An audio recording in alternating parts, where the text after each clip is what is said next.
we go. All right. Yay! Hello. Good to see you. Yay! Yes. Welcome, All right. welcome. Awesome. All right, go. All right, ladies and gentlemen, carnivores and apex predators of the digital realm, welcome to the most ferociously entertaining evening of the week. It's Monday, and that can only mean one thing. It's time for the Fierce FeLions broadcast. I am Laura, one of the co-hosts. My channel is Eat to Your Health with Carnivore. Get ready to unleash your inner beast as we dive into the wild world of carnivorous content with a dash of humor, a sprinkle of knowledge, and a whole lot of roaring excitement. I am your host, Robin Heron, your carnivorous grandma. Yay! And I'm your host, G. Brown, the Lifestyle Changer. And alongside me is our untamed team of feline fangs, prowling the virtual jungle to bring you the latest in carnivorous escapades, jaw-dropping facts, and a whole lot of fun. Whether you're a meat-loving carnivore or just curious about the thrilling world of predators, this is the show for you. I'm your host, Rhonda at Carnivore Leo.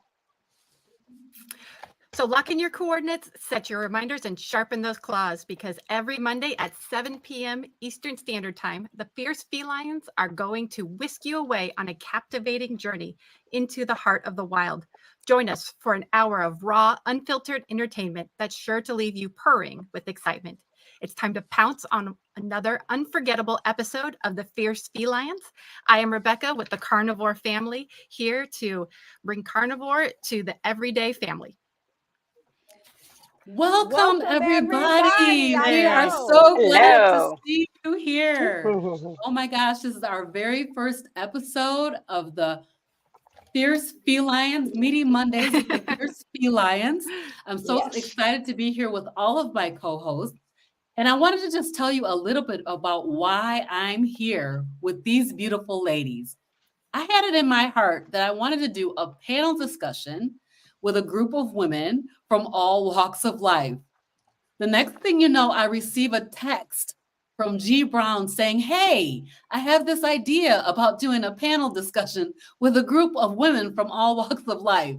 And I said, oh my God, that's got to be a God thing. So to me, this is a God connection. I'm very excited about it. And I'm so excited for you guys all to get to know us and us to get to know each other better. And I, too, am very excited to be part of this wonderful team of FeLions. I am just so honored that G asked me to be a part of the team. So my reason for accepting is because I wanted to be around like-minded people, and I wanted to get to know more people in the carnivore community. And I'm hoping that my channel and my story can even help inspire someone on their carnivore journey. Awesome, Rhonda. Yes. All right. My turn? Yep. Yes, Laura. yes. Rebecca, y'all Well- know I'll be tearing these names up. Lord have mercy. Well, I am here just to show that carnivore can be done as a family, that all those questions about what your kids eat and can kids be carnivore? Can family do carnivore? What do you buy? How do you handle holidays? It's everything like that. I am one that looks out there and say that the kids are not all right when we look at the kids around our country. And so much of it can be boiled down to nutrition. And so I am here just to be with these other women and think about how this can look from so many different family perspectives. All right. And the reason I came to this, for one, I can't ever tell G no. So that's just one of those. Number two is because with my health background of being a nurse for 21 years, I want to get the information out that you can take control of your health and not everything has to be a pill. There are times where that's what's necessary, but I want to get out there that you can heal your body through the proper human diet. All right. And as for me, just how Robin said, I was sitting and it was pressed on me. And then the first words out of my mouth, I don't know anybody like that in the carnivore community. And God placed these ladies on my heart, and how I know it was to be They all said yes. So, hi, everybody. We are so glad you are here. Yes, We we want are. this show to be different. I have nothing to compare it to, but just what's on my heart. We have a nurse, we have a grandma, we have a household of 10 that are all carnivores. So she could tell you from the littlest to the oldest. And then we have what I call my introvert carnivore, but honey, she is a lion. You hear what I say? You She's best a believe. Leo. That's it. Yes, she is. And so this this is a beautiful thing. So let's go ahead and get over into the show. Hi, Frederick. Hi, Frederick. Hello. Thank you Go for the right ahead. emails. Okay, so I'm going to go ahead with my carnivore story, and I'll keep it short. But in 1991, I was very unhealthy, following the doctor's guidance, following his diet, which standard American diet, and became very unhealthy, morbidly obese, and very sickly. Going to be diabetic any day. Basically, my numbers were very high, and of course, he handed me a script for Lipitor, and I just was like, I'm 20, and I was like, I should not be taking a pill. And I really just stepped back and I thought, nope. Now this is before Google, and I went to the library in the town I lived in, and I spent weeks reading all the old medical journals from like 1850 up to 1910. And every one of them talked about nutrition, about the fuel you put in your body. No different than if you take your dog to the vet, the first thing the vet says is, what are you feeding him? When's the last time you heard your doctor ask that?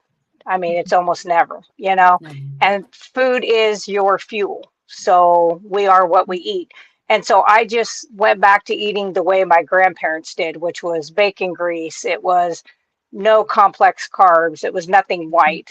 And within 9 months, I had lost 140 pounds and got my triglycerides from 1,000 to 33. And of course, he was proud of himself when I went back. And then I told him how ashamed of him I was in his medical field of not knowing more about my body than me, and fired him and decided to take on my health from then on. So that's basically how I started, and did keto for 28 years. And now I've been carnivore for 4, and 8 of those months I've been lion. And I feel the best doing the lion, which is just ruminant meat, salt, and water. And so that's kind of my story. And then I put that out to my patients and educate them and their doctors on proper human nutrition. So remind everybody what you do. I am a home health nurse. I go into everybody's homes, look over their 3 pages of meds, and I work on getting it down to under 10. All right. Great. Thanks, Laura. Awesome. You're welcome. Okay, it's my turn. I'm going to give you guys just a little bit of background about me, and because I know a lot of you don't know who I am. But again, my name is Rhonda, and I'm from Southern California, and I currently live in Northern California. And I'm married, and I have 2 grown children. My son is 36, and my daughter is 21. And I am a U.S. Air Force veteran. I was stationed at Travis Air Force Base, California, and I served as a medical services specialist at David Grant Medical Center. So after I served my enlistment term, I worked for the state of California for 28 years and then retired in 2017. Now, how I found carnivore was through Dr. Anthony Chasey's a video popped up in my YouTube feed called Plants Are Trying to Kill You. So that video inspired me to give carnivore a try. And my why for trying carnivore was to eliminate the blood pressure medications that I had been on for 30 years. So I started carnivore on January 2nd of this year. And within a few months after being carnivore, not only did my blood pressure normalize, I lost the additional weight that I needed to lose. And today I'm at my current weight, my current desired weight of 115 pounds. So I'm so grateful to Dr. Anthony Chasey for directing me to the carnivore lifestyle. Good. Awesome. Awesome. That's so awesome. Thank you. Well, I am Rebecca, and my YouTube channel is Carnivore Family. And we came to carnivore initially for my husband. I was always trying to be healthy and lose weight and make my kids, stay on a healthy diet. But figuring out what that meant in today's propaganda world it's like digging through a puzzle box. You get so much mixed information. But about a year and a half ago, my husband kind of reached his tipping point for health. He was morbidly obese. He was so lethargic. He was sleeping like 18 hours a day. He had high blood pressure. He was on testosterone. He had sleep apnea. He was depressed. He was anxiety ridden. Like it was just like we couldn't figure out what the root of the problem was. Nothing made it better. We just kept treating symptoms. He wasn't any better. We'd go to the doctors. We'd look at blood tests. They'd test all the typical things. Nothing made it better. And he finally got to where his blood pressure was so high, he thought he was having a heart attack. It was really his blood pressure was like 230 over like one something. It was crazy. We went to the ER and it's like, yep, we were just like, you could have had a stroke in your sleep and that would have been it. Like it was so bad. And so after that little stint in the ER, he decided I'm going to make a change. I've heard this carnivore thing through Dr. Berry and I want to try it. I think I can do that. And we decided to make it as the whole family because there's not going to be any way that he was going to eat just carnivore and we're going to have, cereal and tacos for the rest of the family. It's just wasn't going to happen. So we're just going to do it. We call ourselves Team Reese, and this is going to be awesome. a family lifestyle change. And now we're about almost a year and a half in. He's lost over 100 pounds. I've lost about 50 pounds. And our kids have had lots of subtle improvements, just that I like to talk about, just the things you didn't even know were wrong, just little things that you thought were just normal ailments of life or with kids, or that's just how things are. And it doesn't have to be that way. Nutrition solves so many things. And if we can teach the kids to do this from a young age, it'll be their new normal. And so that is my goal, is to just show people that it can be done with this family, and here's how it could look, and here how you could get there without it being traumatic, and it's great. And we're happy campers now. That is awesome, Rebecca. I just love that so much. I am Robin Heron, your carnivorous grandma, and I am a grandmother of 11. And so I'm very concerned about my grandkids and what they're eating, of course, right? I don't have too much influence over that really, except for when they're with me. So I want to be able to provide them with some nutritious meals. So I'm looking forward to hearing from you, Rebecca, because you're going to teach me what I need to know. So my why is because I am sick and tired. You hear me? I'm sick and tired of yo-yo dieting. I've been dieting since I was 11 and doing all these different diets and trying this and trying that.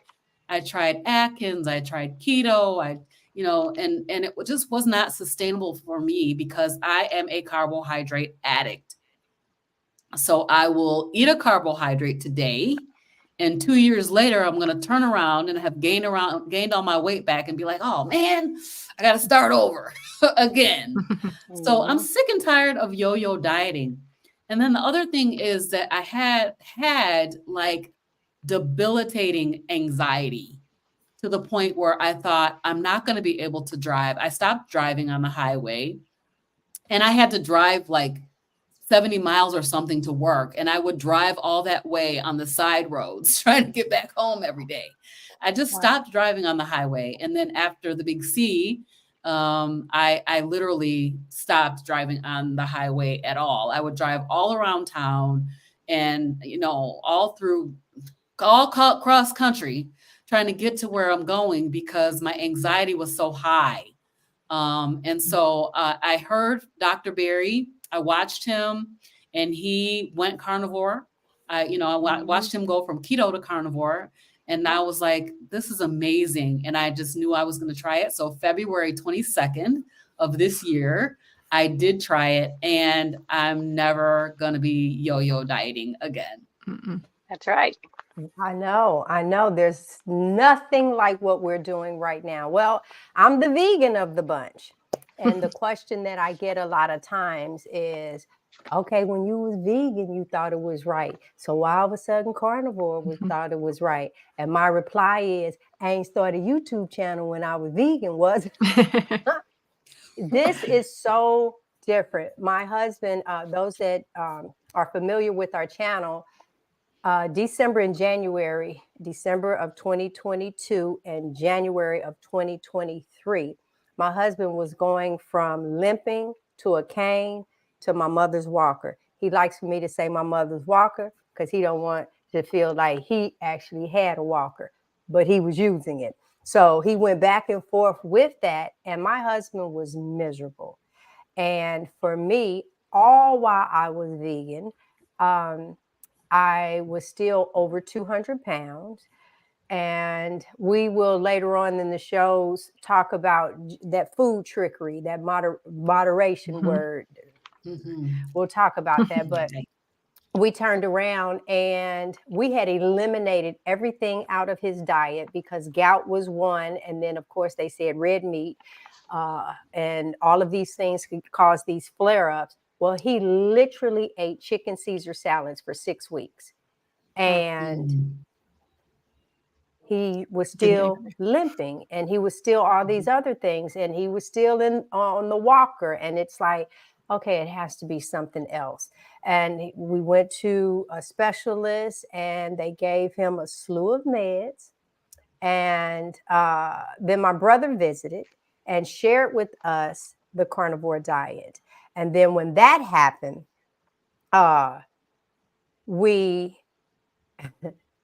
he changed. So let me see, today is 160 days, no, 62 days for me and 164 days for him.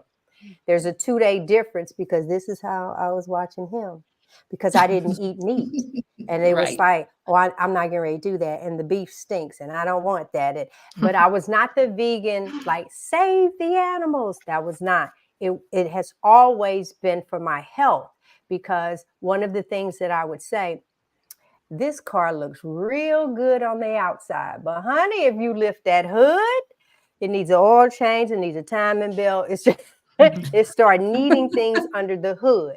And so I wanted a better life. Watching him, and then the next day, he didn't like puff and disappear. And so I started with lamb. I did. And this was the best decision that we've ever made. We were, I don't know about you ladies, I don't know about any of the, oh Lord, look at her. I got pictures of her being over 200. I don't know what it was like for everybody else, but they have this thing where you're turning 40, this is going to start happening and this is going to stop happening. No, your body can no longer handle the processed food. Your body can no longer handle the sugars. Your body cannot handle the fake food. I say this all the time. A chemist made that food, not a chef. A chef was not in there dehydrating, putting it in a package, doing the noodles and sealing it in a box. No, a chemist did that. And so when your body can't take it anymore, that's where we were. I shared this with my bestie earlier today. Now, I didn't know, I was thankful for 70 years. Without a shadow of a doubt, as long as nothing accidental takes place, your girl going to be ripping and running well into her hundreds.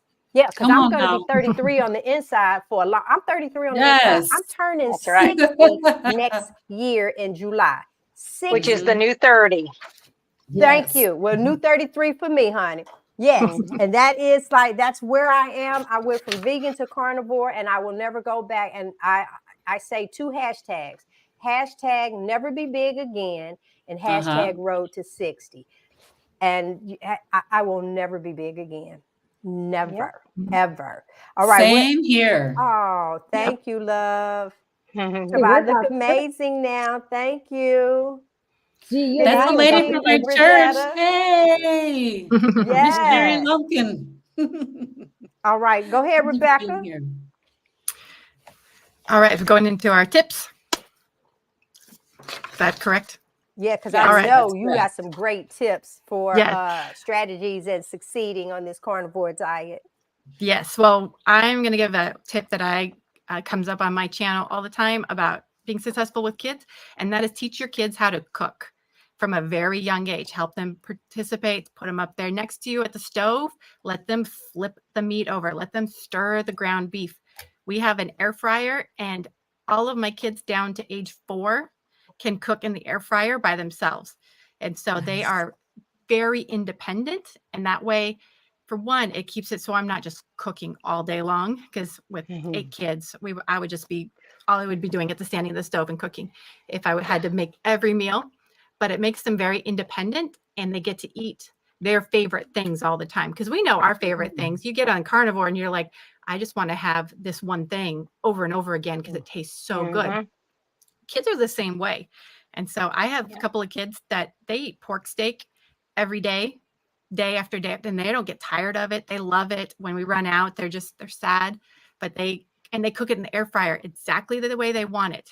Some like it really crispy. Some like, one of them puts it up at the top right next to the heating mantle, and it comes out super crispy. And I don't know, it almost crackles when she bites it like crispy bacon, and she loves it that way. And some of the, but they get to feel very independent, very in charge, and very self-sufficient. And there's something that's so motivating about that.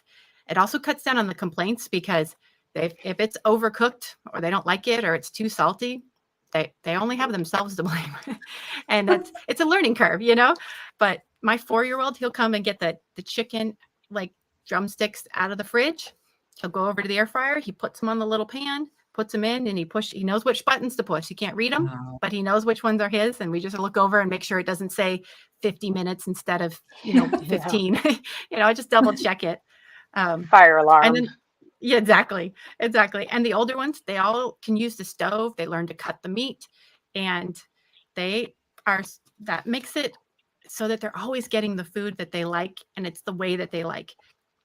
And so nobody feels like they're suffering because I'm trying to make everybody eat ground beef on Friday nights and everybody has to eat chicken wings on Saturdays or whatever, which is what I would have to do if I was doing all the cooking. And they are really loving it. They cook their own food for going to school or other events, and the ones that do sports, they cook food before they go and they take it with them. Nice. And so it's training them when they're adults. They will know how to do this. If they choose not to, that's on them. They'll be grown-ups. They'll have to live with the consequences, but they will know how to take care of themselves if they want to prioritize that. So that's my biggest tip with kids. Teach them to cook for themselves. That's an awesome tip. I think about the way that I do things. And Nisha, I saw that comment there. That is what Nisha said today on my interview with Dr. Berry and Nurse Nisha today, is teach them how to cook and let them make their own choices about what to eat. So that was really awesome. So here's my tip. Be prepared, or be prepared to fast. So I think that a lot of times we're in places and at events, different things where there just isn't anything there for us to eat. So the mindset is the key, right? If you're not prepared, like you don't have no purse bacon in your purse, you didn't eat before you went, you didn't stop at the gas station and get a boiled egg or a beef stick, and you're there now, and there's nothing there. And that happens a lot, I think, with us carnivores. Like there's often times that because everybody's with the vegetables, and they always have vegetables, right? But and they always have salads and pasta and stuff like that. But a lot of times there's nothing that's just plain old meat. And so I say, be prepared to fast. In your mind, know that you can fast. It's okay. You're not going to die if you don't eat this meal. Exactly. So that's my tip, is to just be prepared. Even if you're not prepared, just be prepared to fast. I like that. Wonderful. Thank you, Robin. That is exactly good information. So the tips that I'm going to give is on my channel, Eat to Your Health with Carnivore. I do a lot of meal prepping and also prepping, as you can see behind me here. So what I always say is to be prepared for what ifs. So, we had a derecho where we lost power for 81 hours. We have jarred meat, we have salt, we have water. So I always tell people to, especially in the beginning, a lot of people are doing 2, 3 meals a day still at the beginning when they first switch to carnivore. It's so much easier on Sunday to make up bulk burger, bulk, chicken, lamb, whatever the meat is of your choice, and just have it in the fridge. That way you don't come home and you're ravenously hungry and you'll just grab anything because, that word that they like to throw out of moderation, that's a lie. It's a lot. No such thing. Or we wouldn't be in the places that we were. So America didn't get here because we eat in moderation. So I just say, be prepared, have a plan. And like you said, if I go to Thanksgiving at somebody's house, I bring a stick of butter and I just eat what the meat is and half a stick of butter. And I don't get crazy looks anymore because it's been 4 years. They know my crazy. So that's my tip. Well, Awesome that's tip. awesome, Laura. That's very important to be prepared. And I do want to get into the prepping like you do. Okay. My tip basically it's kind of like being prepared to have always something, a snack on hand for when you get hungry, especially when you're first starting carnivore. So for me, I always had bacon that I fried up and cut into small pieces. And I call them bacon crisps. I use Dr. Berry's Mhm. method of frying the bacon in the deep pot. Hmm. Good. And it really crisps up the bacon really nicely. And I just pop those in the freezer. And so when I need a snack or I'm hungry, I will just snack on that. Also having some jerky. I want to learn like you, Laura, how you made your beef jerky. So Oh, I want to, that was it's less expensive if you can make it yourself. oh So yes. I'm plan on Hmm. doing that and keeping that on hand. And then my last tip for me, I feel, is to keep it simple.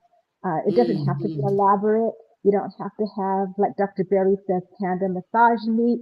Get what you can afford and make it as simple as you can. I usually do power bowls almost every day, Yeah. and something quick, little chaffles or little crepes, something really quick and easy. So I'm not in the kitchen a whole lot. So those are my tips that I have. Excellent, Awesome, excellent Rhonda. tips. So mine is actually going to be a little different. This is a revelation for me over the last couple of days. Homesick Buckeye, uh, I love him. Russ, yes. Hey, Russ. Um, he said a couple of things, and a lot of times I might not do it in that moment, but then off to myself, I will ponder on what was said. And so I find that we, society, put people or situations in a box. Mhm. Some of you, you'll meet someone, depends on what type of networking event you're in. And then you have certain questions. Well, what school did you attend? They're ready to Hmm. stick you in a box because if it wasn't this one, I don't trust what it is that you're saying. Or what do you do? We're ready to put you into a box. What church Mhm. do you attend? We're ready to put you into a box. What denomination are you? We're ready to put you into a box. And so I'm finding that with carnivore, we want to place you into a box. I feel more and more, and I have to say, I was a little guilty of this because I know there is eat your meat, eat your meat. And then there is those that start creating things, trying to make chips or different things. And I'm like, just eat the meat. But you know what? Do this. Let your body lead you. The greatest part, and Robin, I listened to your interview earlier today. I missed the live part. Frederick texted me. He was like, "Dad, they on now." Okay, I missed it. And that's one of the things that his wife was talking about, how she makes reference, meat heavy, because people will attack you in the comments. Yes, so they will. Here's what I have to say. In the beginning, people give you advice on how to start this diet. Let's put in a little common sense. How we normally do, okay, I'm gonna start your diet Monday. I'm gonna start Monday. Monday, okay. But what do you do on Sunday? You wolf down all the things Everything. that you won't have for the next 30 days or so on and so forth. But I'm here to tell you, when you do that, then that first week of what we call keto flu, it might hit you really hard. So if you're thinking of this, start eliminating small things. If you're a heavy soda drinker, start drinking water, start increasing your water. So if you're going to have a can of soda, you need to have 2 cans of water. So a 2-to-1 ratio. Start doing it like that. If you're going to push back the bread, or just say, you know what, this week I won't have any white food. That'll be flour, rice, pasta, bread, potatoes.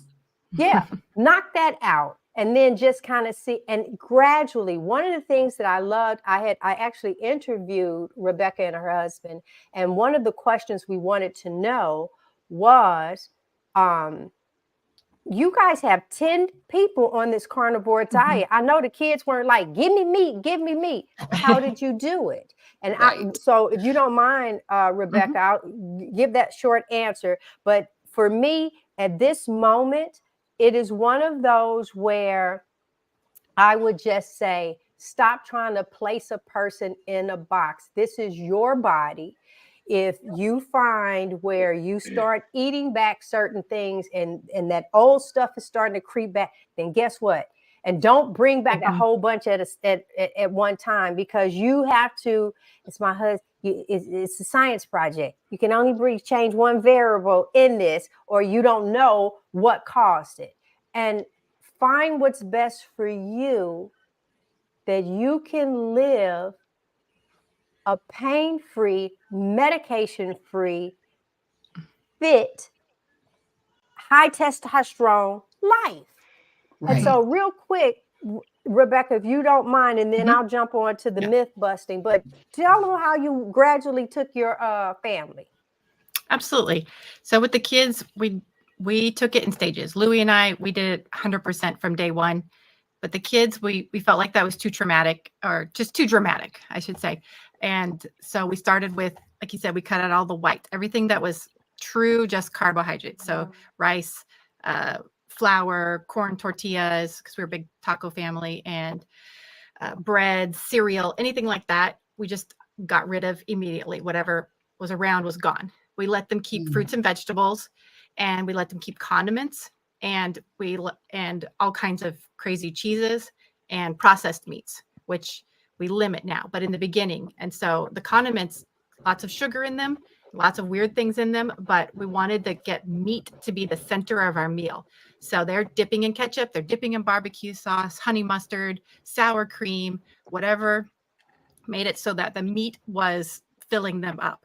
And that was kind of like the big, and then fruits and vegetables, because we were a big fruits and vegetable family already, and they got to have them as long as they were kind of whole raw. So they eat an apple or just carrots. We weren't cooking or doing anything with them.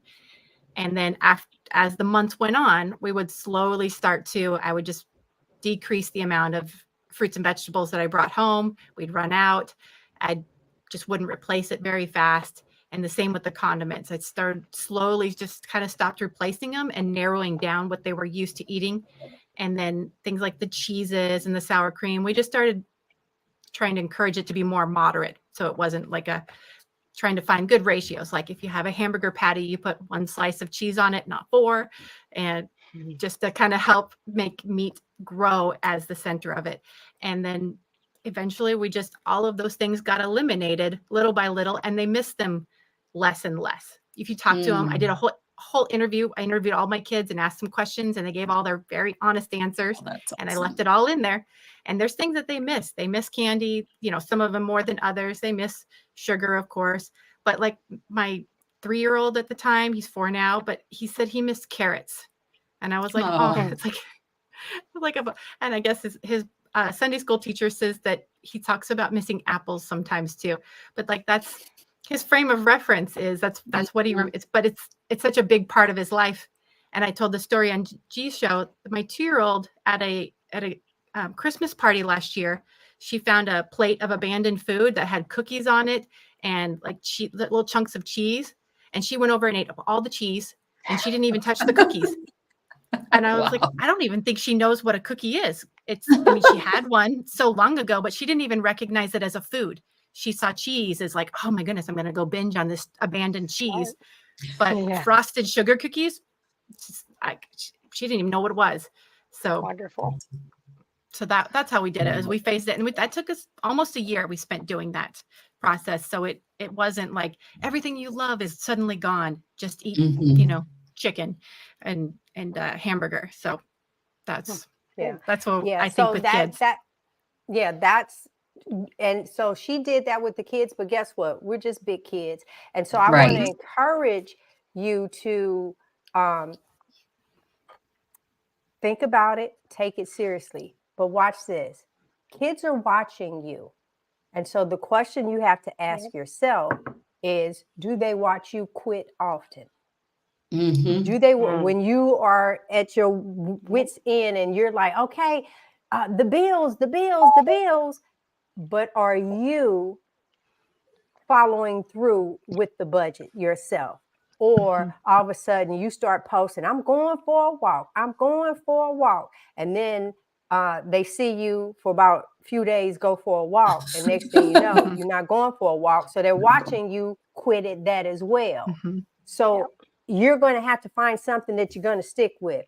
Kids with ADHD, all of these things, it's in the food. It is in the food.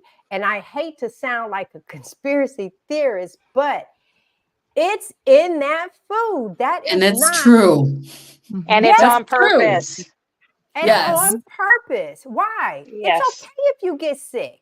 I'm going to just make put you you weak. Over here. I have a dialysis center for you. I have an operating room for you. We even chemo. Have, we have chemo for you. If we have to amputate your leg, I got a prosthetic for you.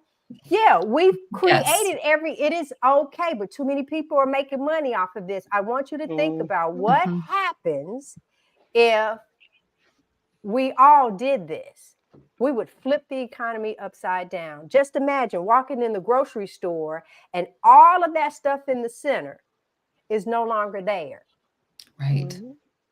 Yeah. Think of how many businesses would be out. The bakery, the little cake shop, all of these things would be out of business. The home health system. You won't need all of those things. I'm telling you, get your joints and your movements back. Don't get me started over here. So listen, every week we want to do a myth buster. And so this week will be mine. And what I want to talk about is diabetes. I am not a diabetic, but over the last month, I've worked with a young lady who is type 1.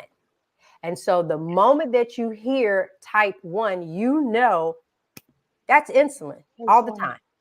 She can't make it. But let me say to you guys that she has reduced her insulin up to 80%.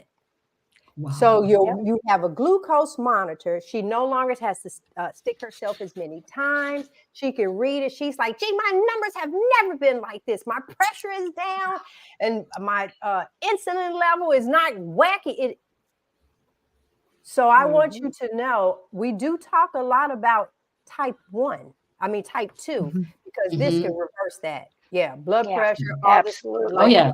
autoimmune Definitely. illnesses, all of that. My list is long, and as the shows go on, we will spotlight a lot of this stuff. But let me just say that, yes, if you're type 1, you know someone that's type 1, this is for you. You don't have to have the yo-yo. So it is a myth buster that I'm trying to do, that a type 1 diabetic cannot be on the carnivore diet. She hasn't had to have a peppermint, a glass of juice. She's had none of that. And she is blown away. That takes me back to what it was that I said about the box. She's going to find what works for her. And that's what she's going to do. You just have to turn around and be willing. You have to be willing. I All do right. want Trial to and just error. say to the, I talked to Dr. Barry today, and my very last question to him was, is there any condition that cannot be helped by a proper human diet?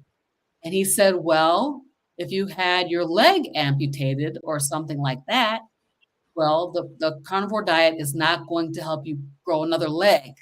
But every condition is, and this is Dr. Kiltz, every condition is caused by a plant-based, low animal fat, high carbohydrate diet.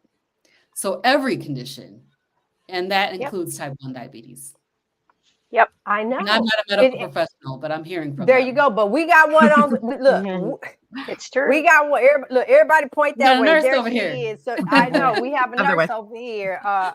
And so she sees this. She sees this. All right. Robin, go ahead and tell the people what to do real quick.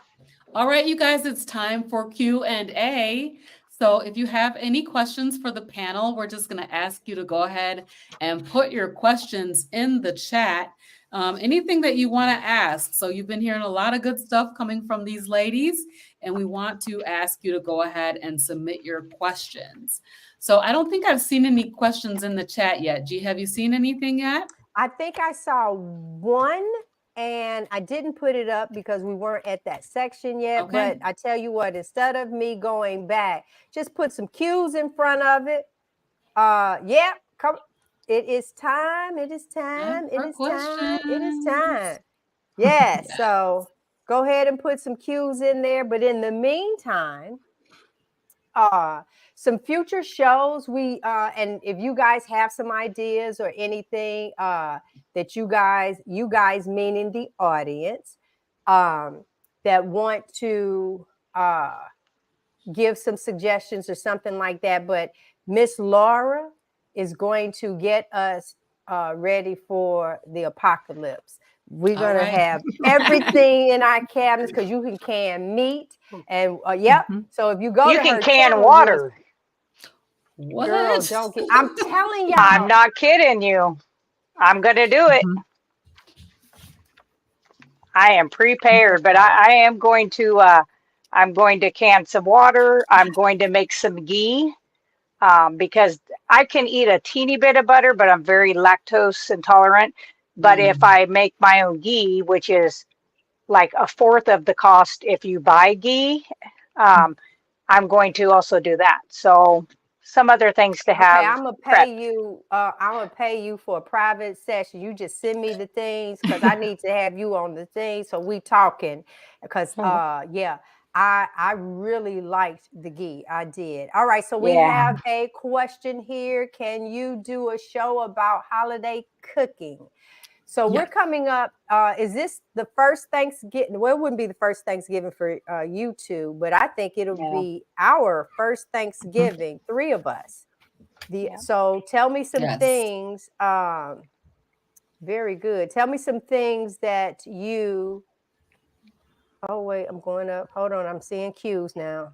Okay, hold on. They're coming in. I see them coming in. Yeah.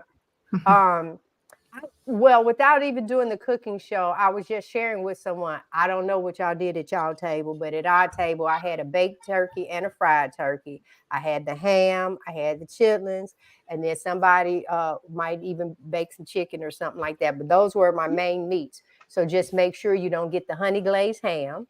Yep. That's one. But if the family prefers the honey glazed ham, then you just get like the ham steak, or you can do that. The turkey is right at it, or go ahead and do a duck. A duck is full of fat. And if you're going to do the turkey, of course, you're going to hone in for the thigh, which is the better part, and add you some butter over into it. And it's up to you if you want the chitlins, but you can also do that to tripe as well, because that is just the cow stomach.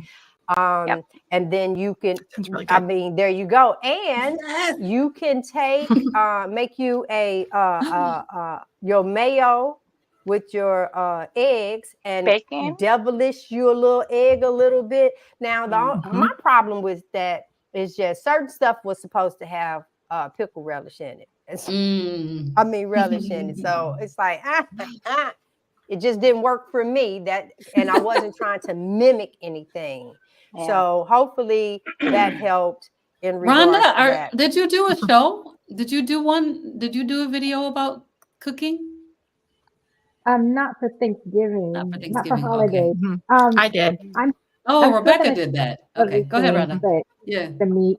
I'm gonna cook everything for my family still, but I'm gonna just try to eat the meat only. But I may treat myself that day and then just get back right on track the next day. So I'm not gonna promise I'm gonna be pure carnivore for Thanksgiving.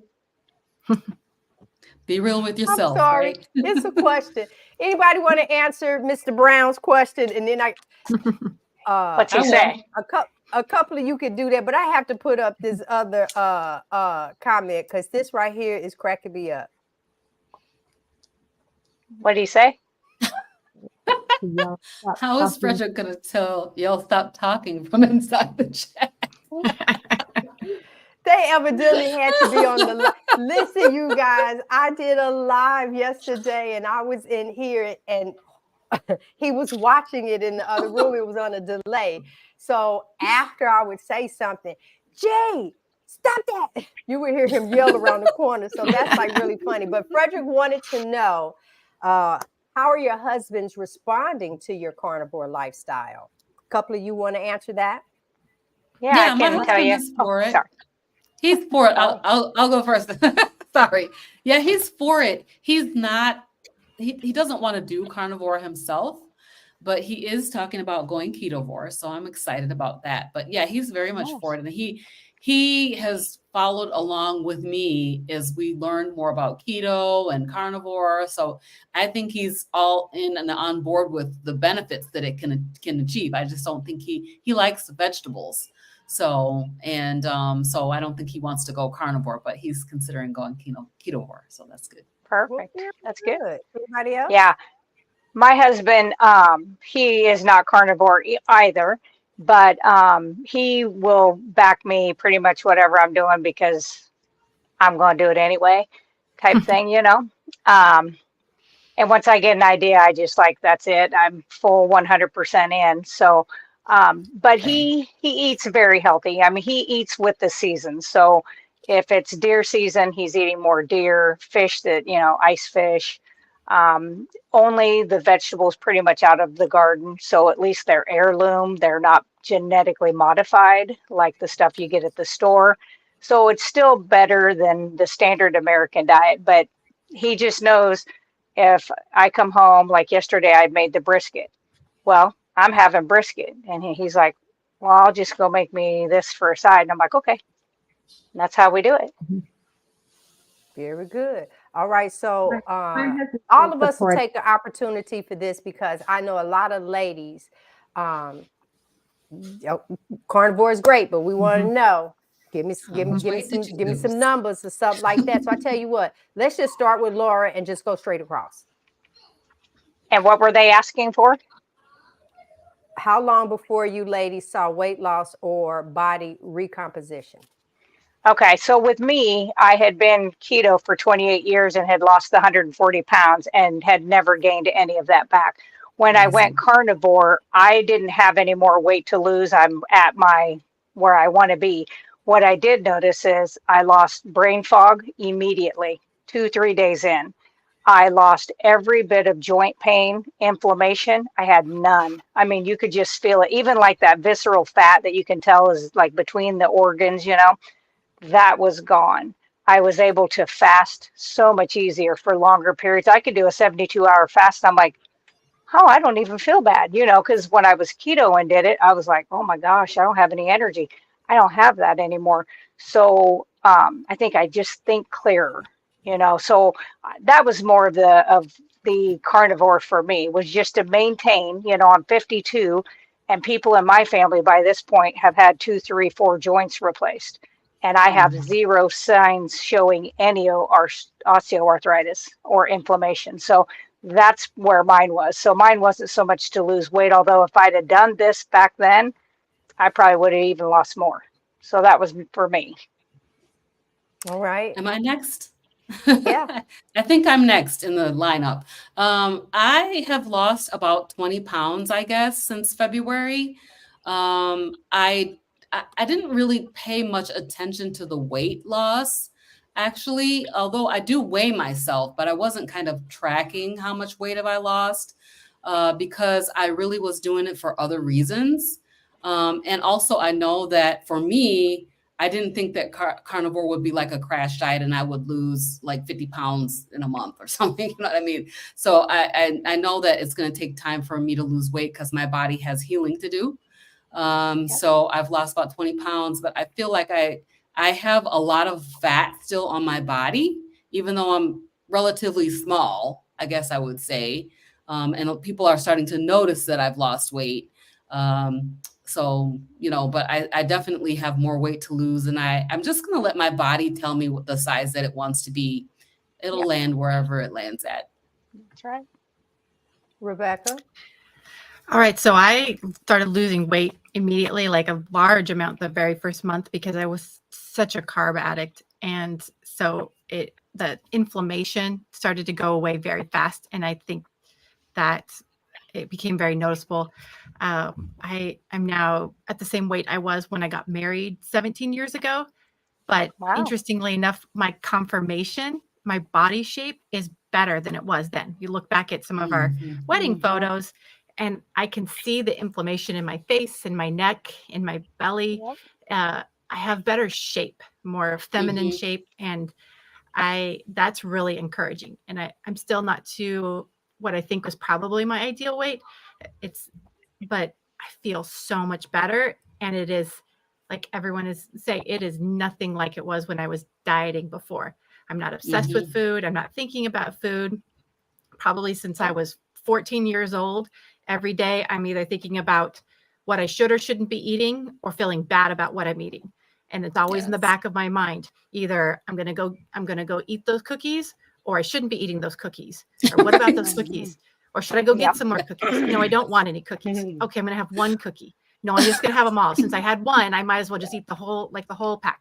And then they won't be there Yep. anymore. And I can stop thinking about the cookies because now the Right. Yep. cookies don't exist. Like that's in my mind since I was 14 years old, and I started Weight Watchers, and then I started Mm. Mm. calorie counting, and I tried paleo, and I tried keto, and I tried Whole30, and I tried all of these things, and it always made me more and more food obsessed. And this is the only way of eating where my food obsession is dissipated. I Yep. eat, and then I don't think about it anymore, and I eat as Yep. much as I want, and then I feel Oh, satisfied. So I know Yes. that I will eventually get to where my body needs to be at the weight. But after 8 kids, I can't complain at all about how I look now because it is um, I just feel like a different person. So That's awesome. Ron, do And you for want to me, share real quick? oh, okay. So for me, I had started losing weight prior to carnivore because I was doing the plant paradox program where that program removes toxic plants, kind of similar to what Anthony Chapey was talking about. So I lost 50 pounds on that, and then after I started carnivore, I lost 30 more pounds within the first 3 months. And then I recently lost another 5 pounds because I went on the feline challenge of just ruminant meat and seafood. So my body composition started changing, I think, more when I started sprinting. So I sprint 3 times a week, trying to do Dr. Sean O'Mara's protocol. And so that I've been doing sprinting since July, and I noticed within a couple of months, I'm starting to see my body composition change. Awesome. Wow. Okay. So in January of this year, I was 192 pounds. The first thing Frederick and I did was the intermittent fasting.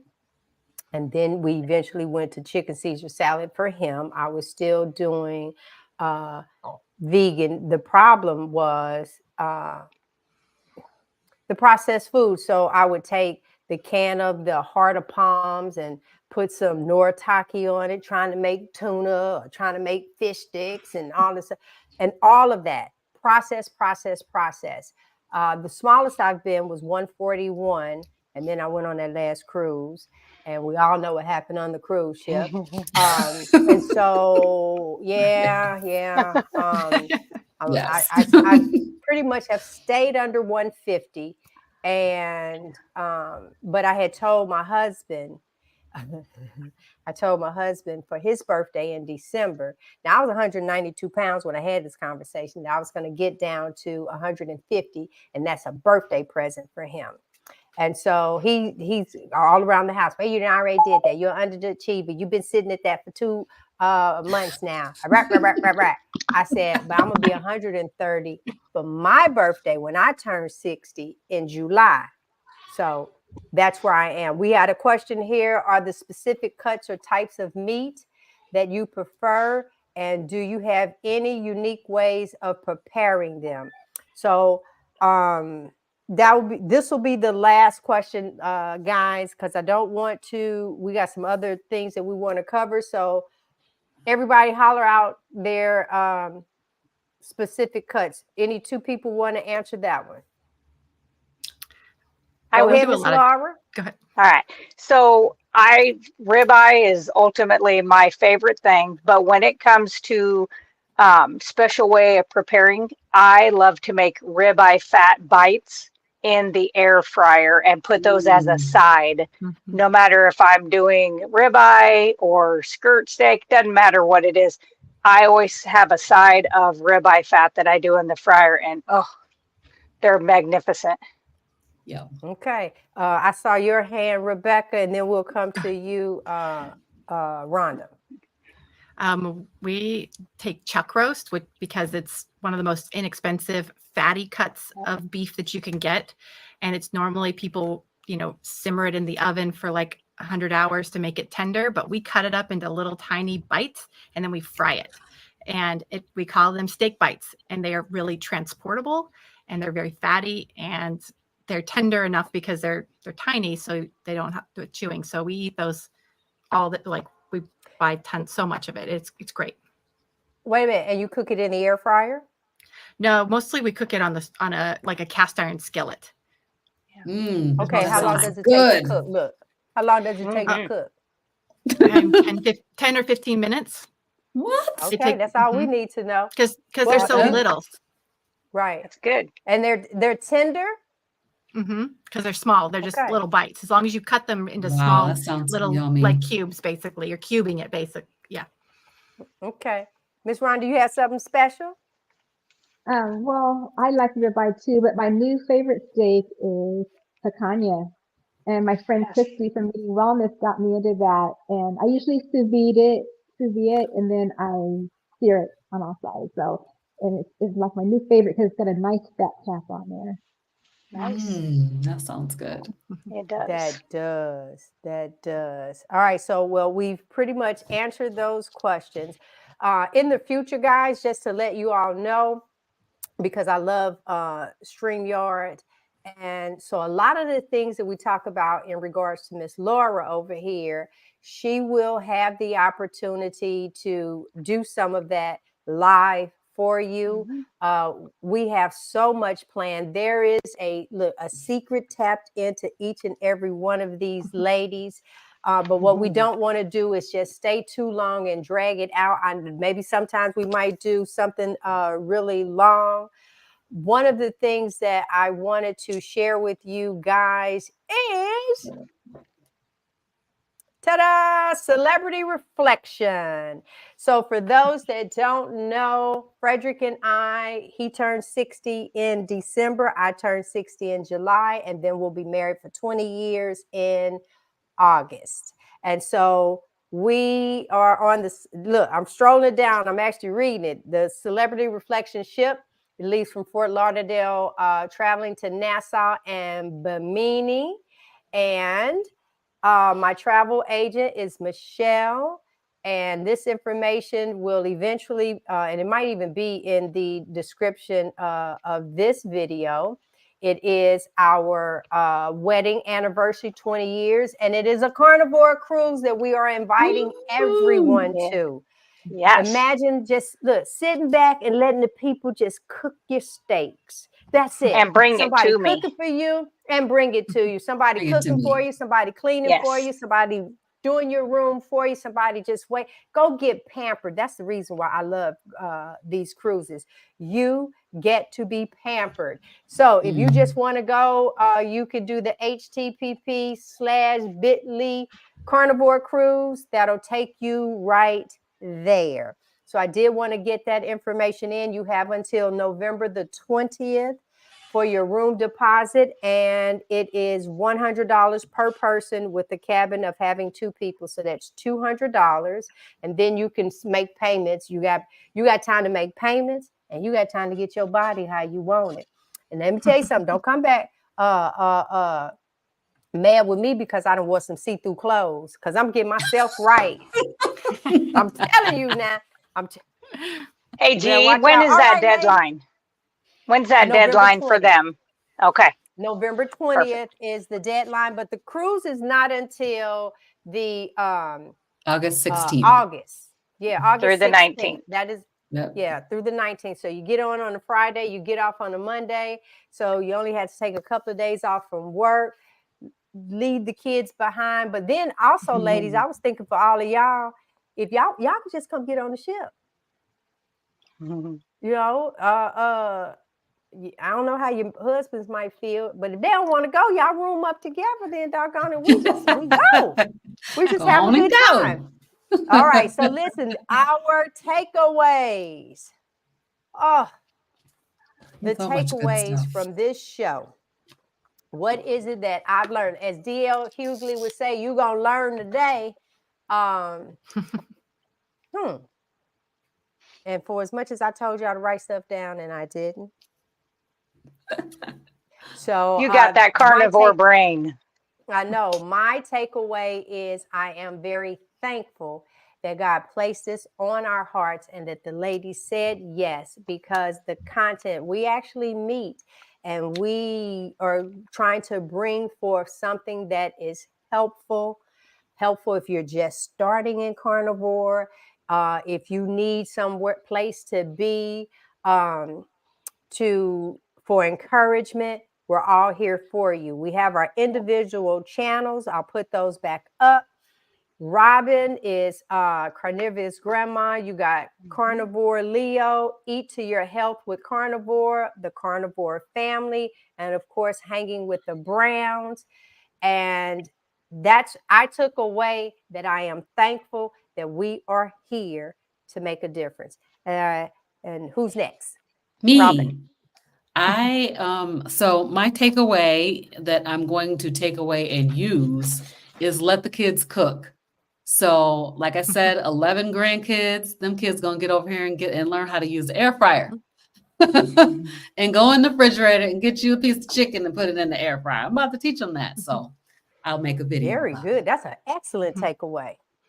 Rebecca. Well, and Robin, I think, on that note, think about, I know cooking with my mom was a way that we built memories together growing up. And it was usually baking for us or making candies or things like that. But cooking with you can be part of building those memories with your grandkids. It can just be cooking steaks and all kinds of other things like it's just as how cool will that be if they grow up and like, I remember learning how to make chitlins with my grandma or whatever, you know, your favorite thing is, you know, don't learn how to clean them.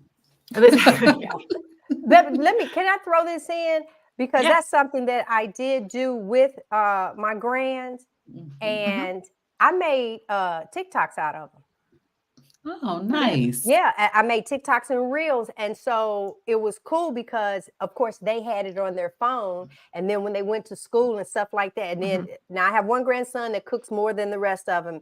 And now this was prior to Carnivore, where he would, oh my God, seafood Alfredo. I've taught them how to do all of those things. And you just it's real simple. Just capture a little bit, and then piece that thing together, put a little music on it, get a little yeah, and they love it. So that is documentation of those memories as well. They'll remember that. They'll remember that. Absolutely. All right, Miss Rhonda.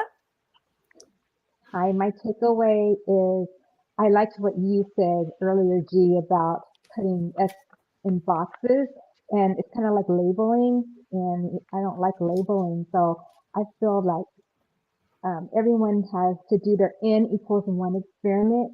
So it's going to be different for each individual. So, and also when we start Carnivore, to take baby steps and not, eliminate everything all at once. So that's my takeaway for today. Excellent. All right. My takeaway is going to be that I think each and every one of us brings something specific and unique to this channel and to these, to this broadcast, that somebody out there may be like, oh yeah, that would help my family, or this is the issues that we're having.